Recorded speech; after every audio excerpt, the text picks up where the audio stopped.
Lovely to be here. Yes, so my name is Greta. It's spelt T-H-E-G-R-E-T-H-E. I was born in Denmark. My dad was Danish. And I also grew up with, of course, Hans Christian Andersen fairy tales. And there's one particular Hans Christian Andersen fairy tale which means a lot to me. So, and you all know it. I'm going to tell it anyway. It was beautiful in the country. It was summer, and the sun rays embraced everything round them. And right in the middle of that sunshine, there was an old manor which had a deep moat round it. And from the walls of the manor, right down to the water's edge, great burdock leaves grew. And right in the middle of those leaves sat a duck, waiting for her ducklings to hatch.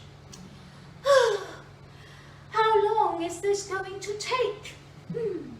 And she waited, and waited, and waited. Whoop, whoop, whoop, quack. Beep, beep, beep, beep, beep, beep, beep, beep, beep. Tiny little ducklings hatch their way out of the eggs. Oh, how wide the world is! Oh, do you really think that this is the whole world? Well, it stretches much further than you have ever been. But now that you are all oh, the biggest egg is still there. And so Mother Duck, she sat herself back down on the big egg, and she waited, and waited, and waited. Ooh, ooh, ooh! Quack! Peep, peep, peep, peep, peep. Well, that is a frightfully big duck. He doesn't look like the others. Well, into the water he shall go, even if I have to push him myself. Now, come along, ducklings. Mother Duck was very impressed to see how well all her ducklings swam, including the big one. And once they'd had a little swim around in the moat, it was time to introduce her children to the duckyard. Now, children, shake yourselves. Don't turn your toes in. A well-bred duckling has its toes turned out. Now raise your necks and say quack. Quack, quack. And so Mother Duck, she waddled with her ducklings to the duckyard. But the big one was lagging a few feet behind. And as she was approaching the duckyard, she could hear all the other ducks call out, how pretty all her ducklings are. Charming, beautiful, divine. Will you look at that waddle? Quack. What is that? They had seen the big duckling. What an ugly looking fella that duckling is. And his plumage is completely the wrong shade. They all laughed at the big duckling, taunting him, calling him names, and the biggest duck ran up and nipped him. Leave him alone, said Mother Duck. I know he's not like the others, but he's doing no harm. Possibly not, but he's big and he's strange, so he needs a good whacking. It's a pity you can't hatch him again. Well, I know he's not handsome, but he's as good as can be, and he swims just as well as the others, I dare say even a little bit better.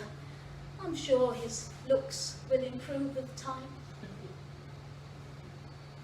Mother Duck and her little ducklings, they settled in the duckyard.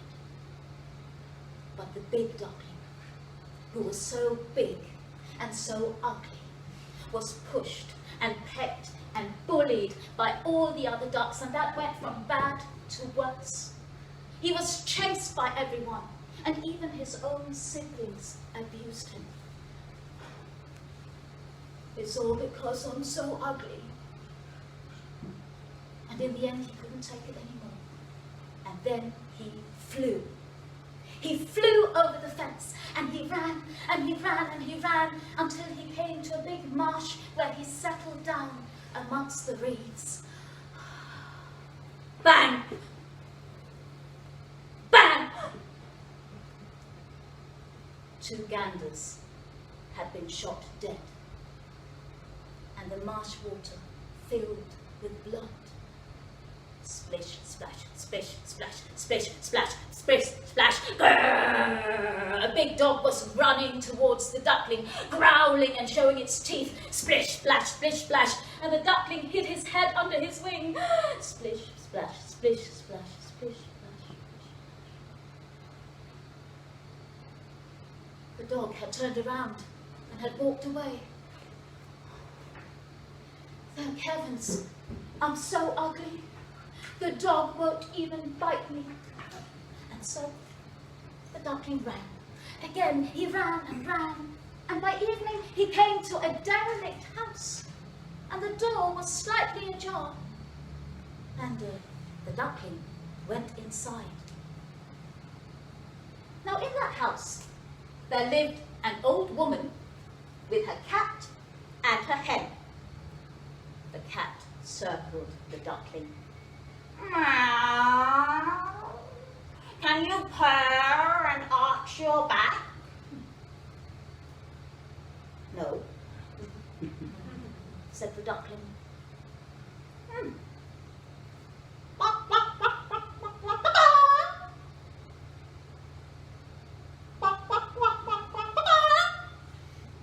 Can you lay eggs?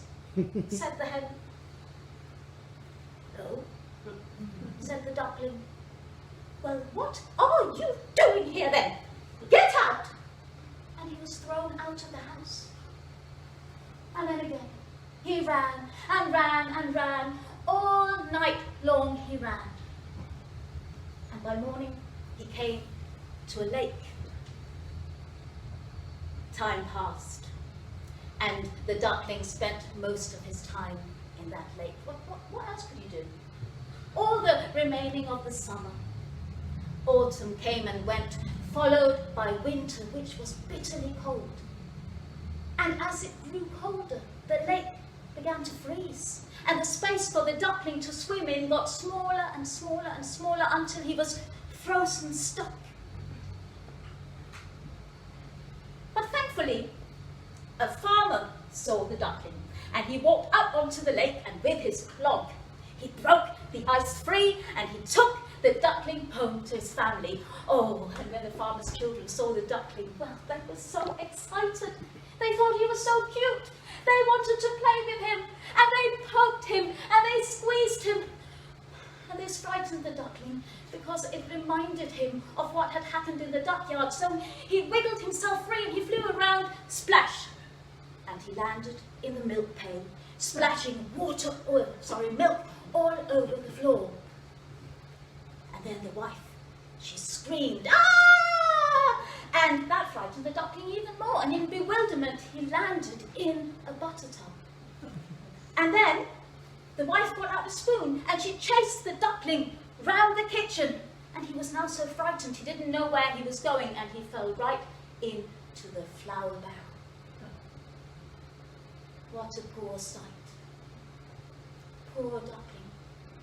And everybody chased him.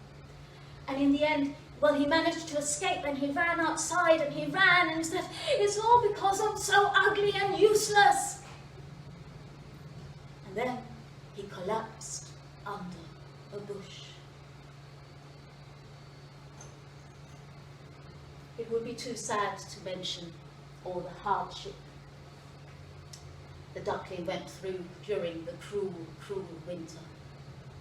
But he was a tough little duckling, and he survived. And once summer came round once more, he was still alive. And then one day he lifted his wings and he flew, and he was much stronger than he had ever been, and he flew far, far, far. And he came to a beautiful garden where he landed in a pond. And then in the distance he saw 3 swans, and they were swimming towards him at a fast pace. I'm in their pond. They will come and they will peck me to death because I am so ugly. But better to be killed by such royal birds than to be pecked by the ducks in the duckyard. And so the duckling bowed his head, ready to await his fate with a dignity.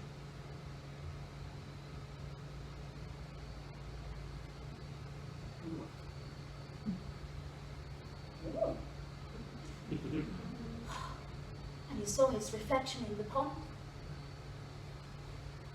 He was no longer a clumsy, dirty, ugly duckling.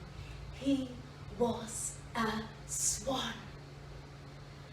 And in a strange way, he felt quite glad that he'd come through much hardship and trouble, because now he had an understanding of his own good fortune and beauty when he met it. And all the swans, they swam up to him and they stroked him with their bills, and he thought to himself, it doesn't matter if you were born in a duck yard, as long as you are hatched from a swan's egg. And he said to the swans, I never dreamed of so much happiness when I was an ugly duckling.